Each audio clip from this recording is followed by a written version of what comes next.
Good day, everyone. Welcome to part B of lecture number 20. In part A, we were discussing about handling control hazards. And in that particular lecture, we discussed two solutions. And solution one was to stall the pipeline. Okay, this was solution one. And second solution was delayed branching. So these were the two solutions that we discussed in our previous lecture. Okay, one was related to stalling the pipeline and another was related to delayed branching. And in these two solutions, for example, let's take the example of stalling the pipeline. In this particular scenario, we were able to handle our control hazard, but it resulted in a penalty. And that penalty was for 2 cycles. So we have 2 cycle penalty when we are stalling the pipeline. However, in delayed branching, what we were doing, we were inserting 2 instructions after the branch. Okay, so after the branch, we were inserting 2 instructions, and those instructions are the feature or the characteristic of those 2 instructions is that those instructions are always executed irrespective whether the branch is taken or not taken. And these 2 instructions are found out by the compiler. However, we said that the negative side of this delayed branching is that our compiler won't be able to find 2 independent instructions all the time. So in that scenario, we have to stall the pipeline. The third solution that we are going to discuss is the branch prediction. Okay, so this particular solution we have to discuss. And for discussing this solution, let's take this as an example. Okay, so this is the example. So we have instruction I1. Let's say we have a program, we have instruction I1, then I2, and I3 is our branch. Let's say the target of this branch is I10. Okay, this is the target of this branch. Now let's see what we are doing. So let me make a pipeline. So this is our pipeline. So these are the 5 stages of the pipeline.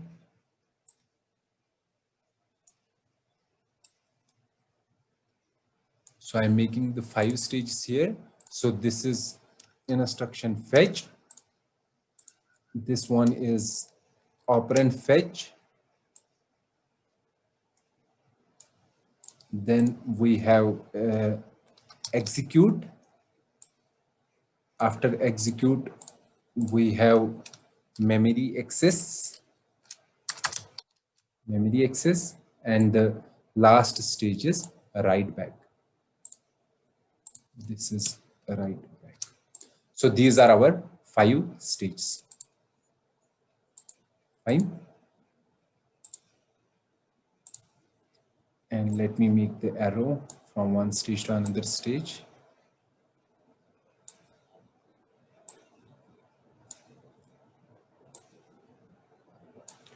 Okay, so our main aim is to handle a branch instruction. So let's say a branch instruction comes to instruction fetch. Okay, so after instruction fetch, what we were doing in this particular scenario, stalling the pipeline. So when a branch instruction comes, we will allow this branch instruction to reach to execute stage. Okay, so when a branch instruction is fetched, let's suppose it is fetched in cycle 1. Okay, then in cycle 2, this branch instruction will reach to operand fetch, and in cycle 3, the same instruction will reach to branch, to the execute stage. Okay. However, whenever a branch is coming, what we are doing, we are stalling the fetch stage. Okay, so we are stalling this fetch. We are not allowing this fetch to get any instruction till this branch reaches the execute stage. In the execute stage, branch knows whether, or we can say we know whether the instruction is taken or not taken. So in the execute stage, we will know the outcome of the branch. What is the outcome of the branch? Okay, so based on this outcome, we will decide what should be the next instruction that is to be fetched. So when branch instruction completes the execute stage, then in the next cycle, this branch moves to memory access and we will fetch a new instruction. Okay, this new instruction will be a branch target if the branch is taken. However, it will be a next instruction if the branch is not taken. Okay, so we have to keep these two cycles, or we can say that whenever a branch is fetched, then for the next two cycles we are freezing the instruction fetch stage. We are not allowing the instruction fetch stage to fetch the next instruction. And why we are not allowing it? Because we don't know what should be the next instruction, whether the next instruction is I2 or it is I4. Okay, so we don't know, and we know we are confirmed only at the execute stage. So at the execute stage, we will know whether the instruction that is to be executed is I10 or whether it is I4. So that means in the execute stage, we will know whether the branch is taken or not taken. Okay, and if the branch is taken, then what should be the next instruction? The next instruction that should be fetched should be I10. However, if the branch is not taken, then the next instruction that is to be fetched should be I4. So what is the issue of branch instruction? So the issue of branch instruction is that when this branch instruction is in fetch stage, okay, when this instruction is in fetch stage, in the fetch stage itself, so when this instruction is in fetch stage, we don't know, whenever branch instruction is in fetch stage, we don't know what should be the next instruction. Okay, however, in the fetch stage, if we know what will be the next instruction, we won't have any extra delays.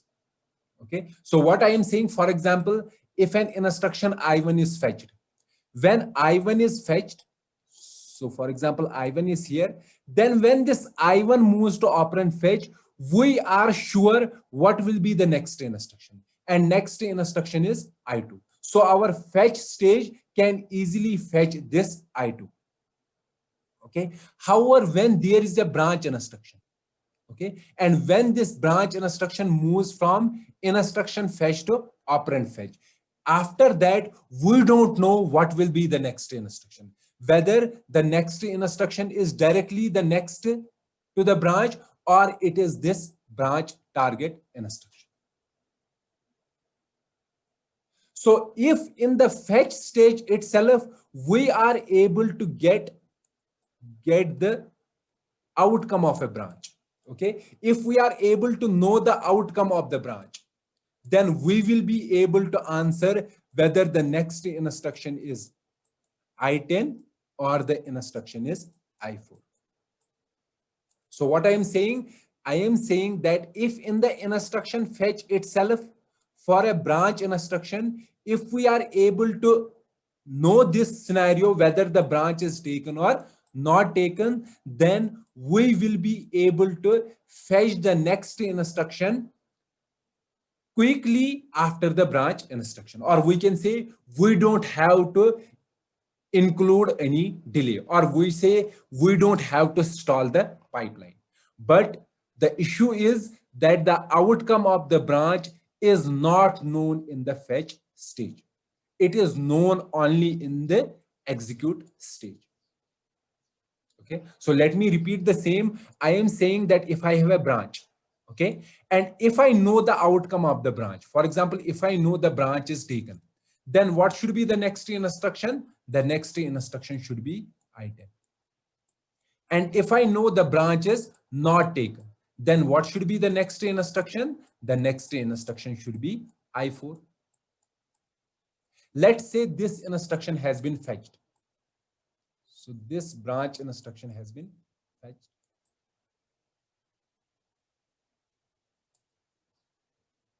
Okay, so this particular branch instruction.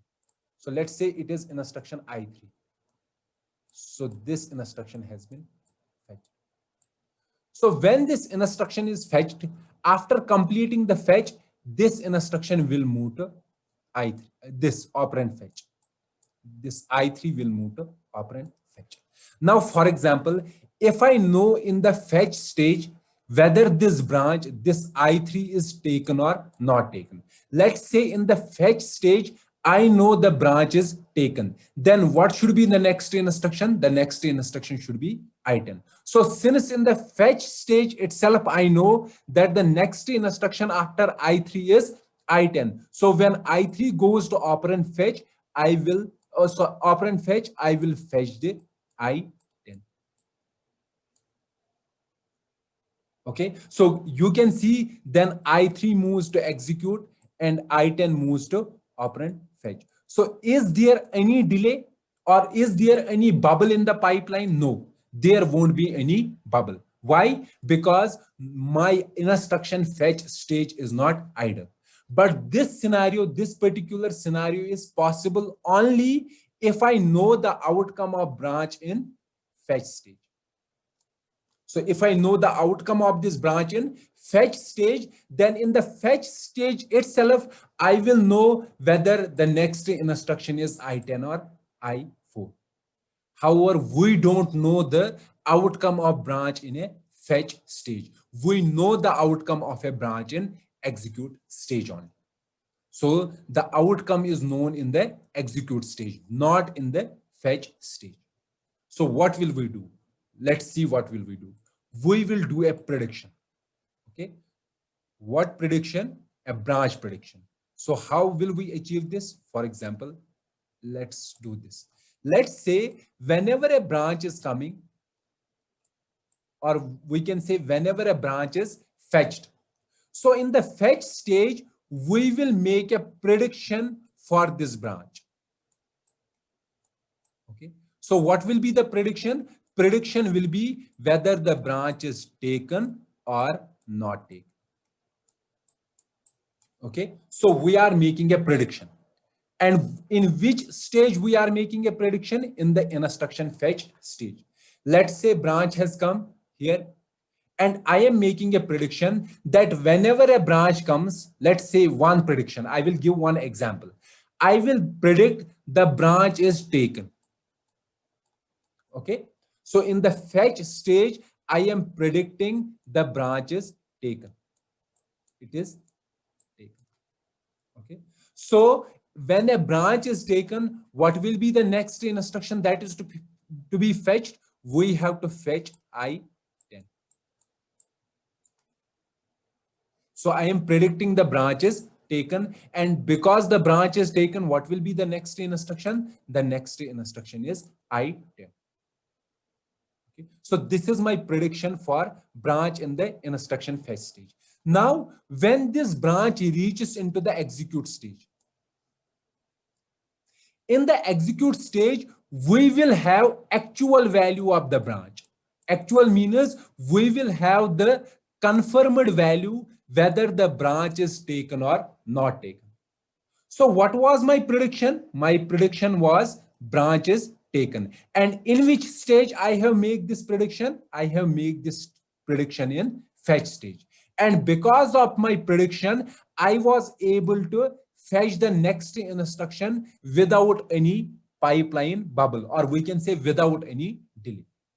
However, in the execute stage, we will know the actual outcome of the branch. Now, if the actual outcome, if this actual outcome is equal to my prediction, okay, if actual outcome is equal to my prediction, then that means I have correctly predicted.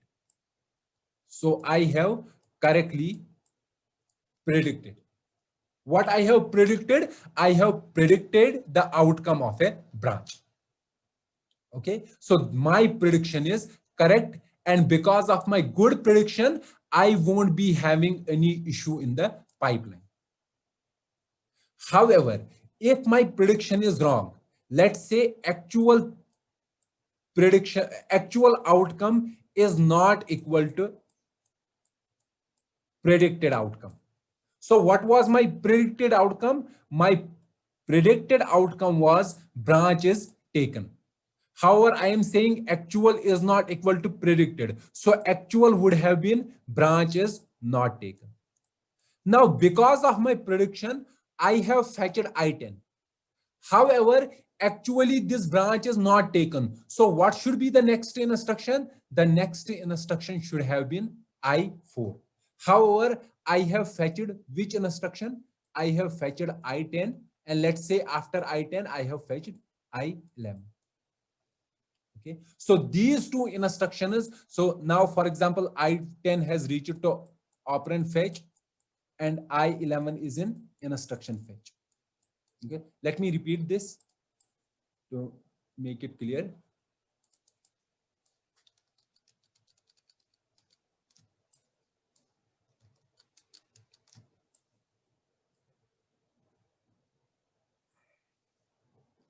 So I will make a pipeline diagram also here to help you understand it easily.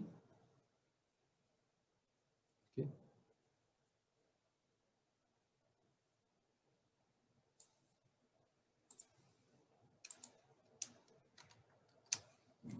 Let's make a pipeline diagram here.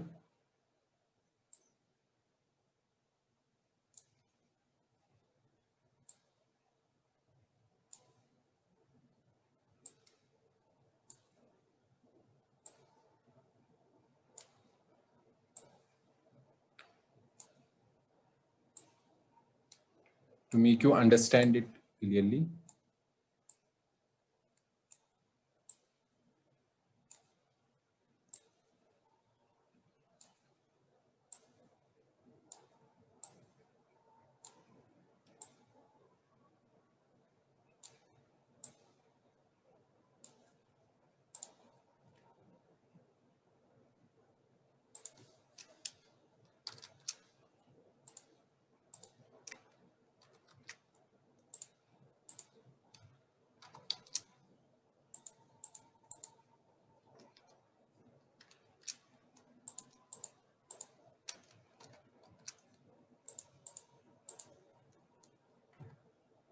So this is my cycle 1, then cycle 2, cycle 3, cycle 4, cycle 5, cycle 6, cycle 7.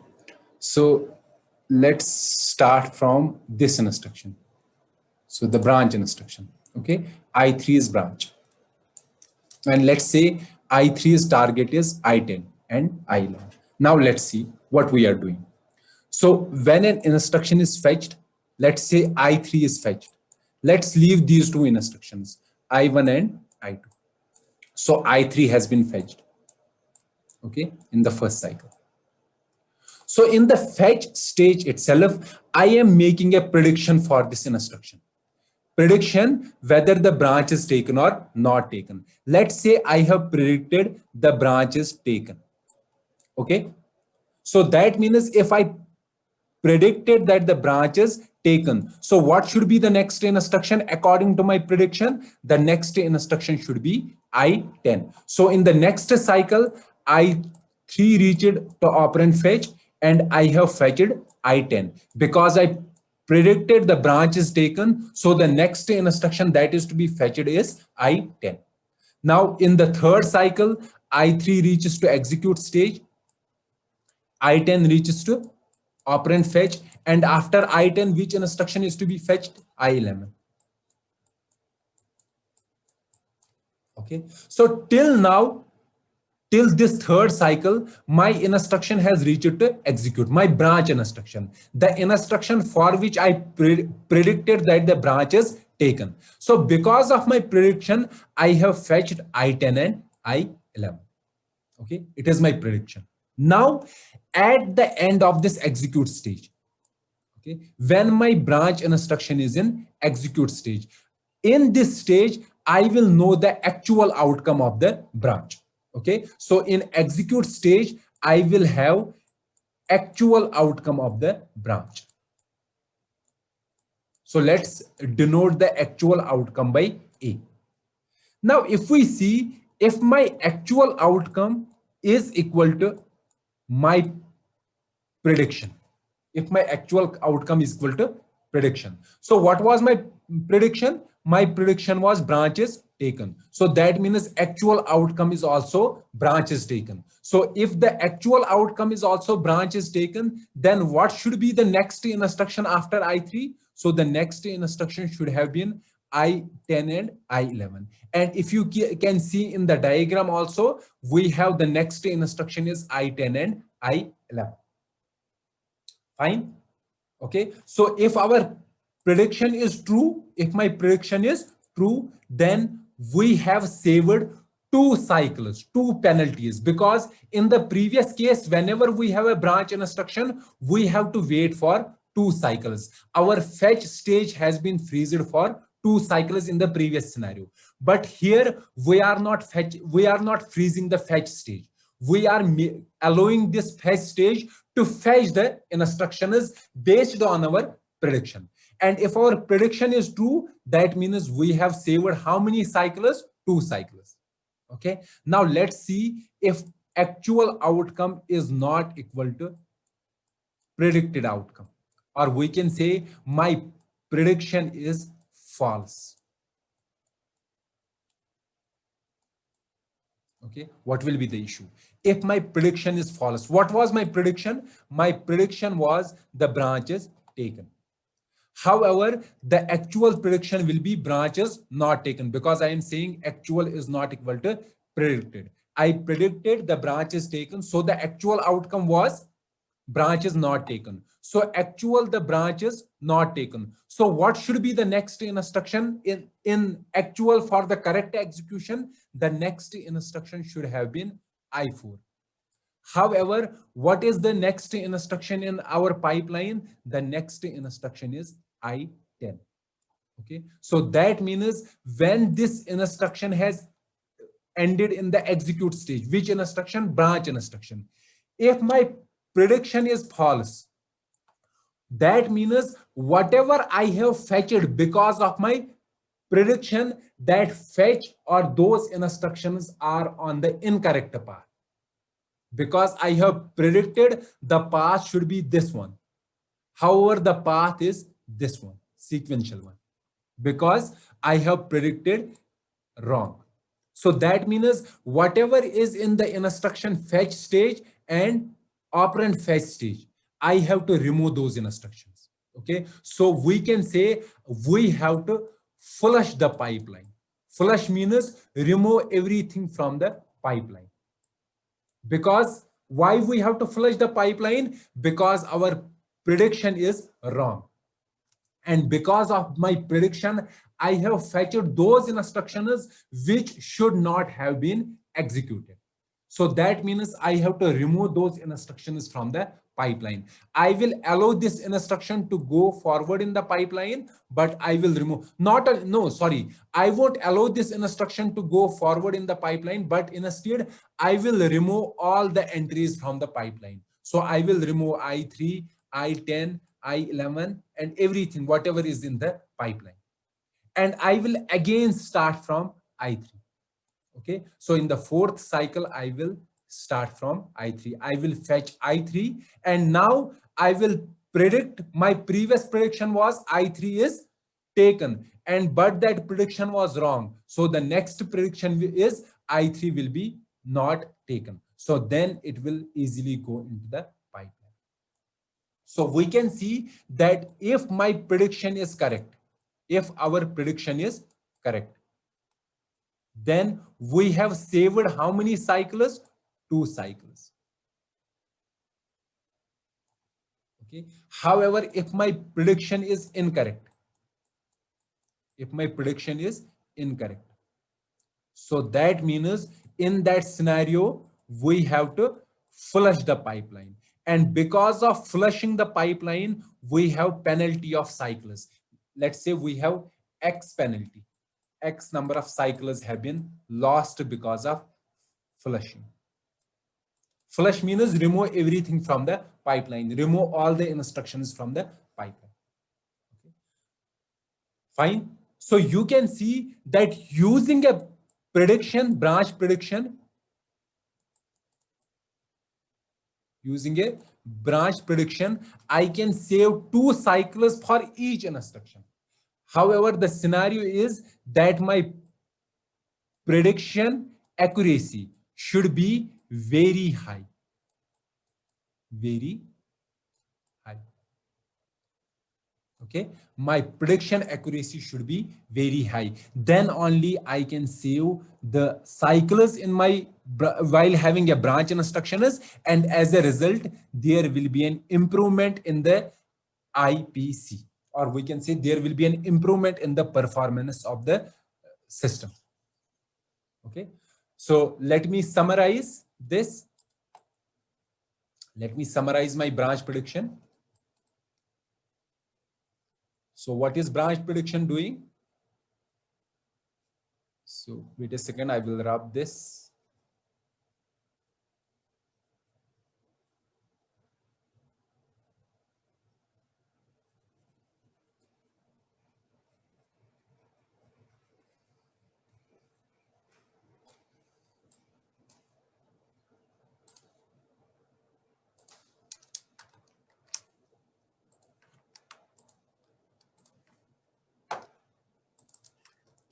So branch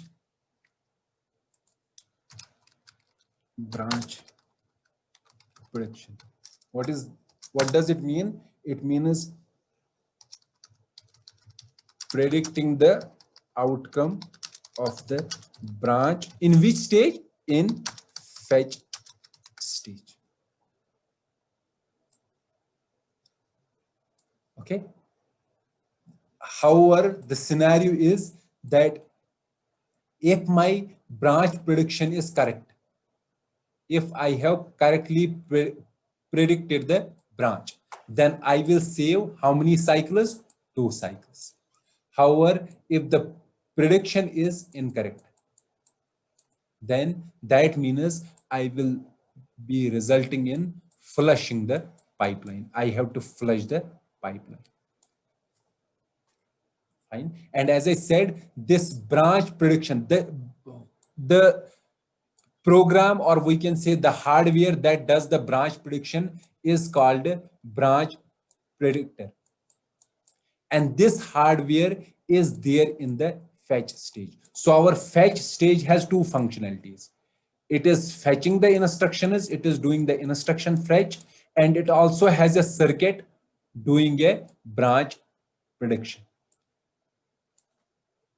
Okay. So when an instruction is fetched, my fetch component will fetch the instruction and my branch component will predict the outcome of the branch.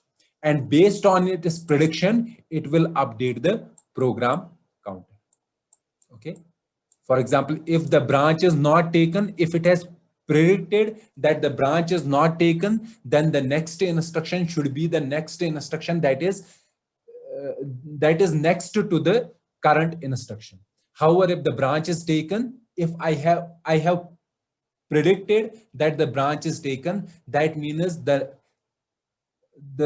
next instruction should be at the address denoted by the branch target. Fine. So in computer architecture, there are many branch predictors. Okay, there are different types of branch predictors in computer architecture. So let me write some of the branch predictors here. So we don't have to discuss the branch predictors in this course because that is out of scope of this course. So let's say one type of prediction, one type of branch predictor is such that which is saying that let's predict all branches as not taken. So whenever a branch comes, we will predict the branches not taken. Okay, that is one prediction. The second type of predictor is which is saying, let's say, let us predict that all branches are taken. This is another kind of predictor. Okay. The third kind of predictor is, so these are the trivial predictors. However, there are well sophisticated predictors. I will name those predictors, but it is your job to search the internet and find out about those predictors. Okay. So the third branch predictor is such that it is saying that if a branch is forward branch, okay, if a branch is forward branch, then take this branch as not taken. Okay. However, if the branch is backward branch, backward means going back in the program. If the branch is backward branch, then predict this branch as taken branch. Okay. So this is a third predictor. The fourth predictor, these predictors are static predictors. Static means we don't have to look at the program. So they don't depend upon the nature of the program.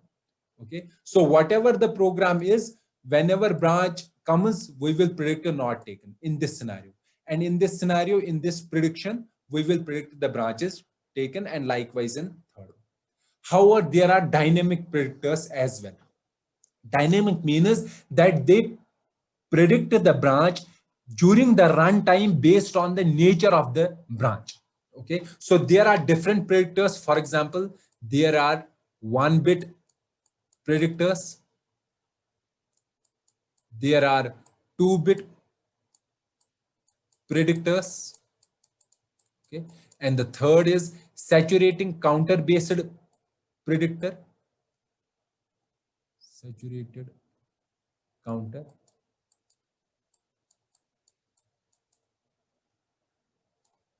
The fourth is global predictor. The fifth is, there are different versions of global. For example, Tage is another predictor.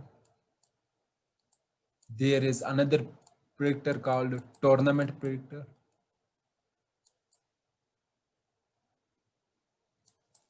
And the seventh is hierarchical.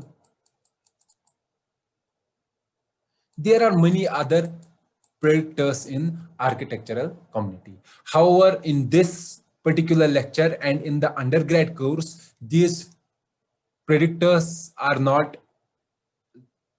we can say out of scope for the undergrad course. But yes, if you are interested, you can go on the internet and look at these predictors. But one thing I will be presenting here, that how these predictors are going to work.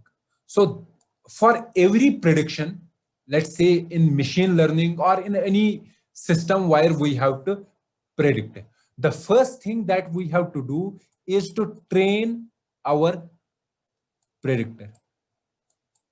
So let's say I have a predictor. Okay. The first thing that I have to do is to train this predictor. And for training any predictor, we have to use the data. Okay. In the architectural community, what we do, we have some standard programs. Okay. Standard programs. Those programs are called benchmarks. Okay. And we train this predictor using these standard programs, or we can say using the benchmarks. For example, one benchmark is spec. Spec is one benchmark. Another benchmark is parsec. Okay. Another is splash, and there are many other benchmarks. Okay. So first we train this predictor on these benchmarks. After training, we make this predictor to predict during the runtime. So whenever our program is running, we will predict based on our predictor. the predictor that has been trained using these benchmarks, standard programs in architectural community. Okay, so this completes our discussion about the branch prediction.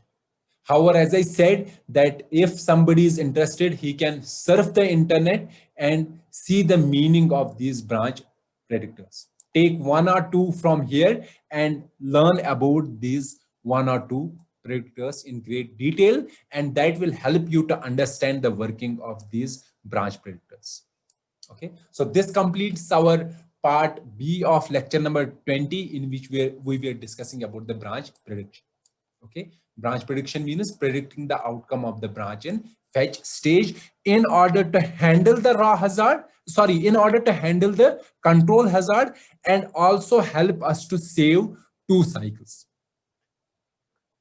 Fine. And as I said, if my branch prediction is incorrect, then I have to flush the pipeline, and there will be associated penalty with flushing the pipeline, because flushing the pipeline is an expensive operation. We will lose many cycles while flushing the pipeline. So our branch prediction accuracy should be very high. Then only we will be able to achieve a good improvement in the performance.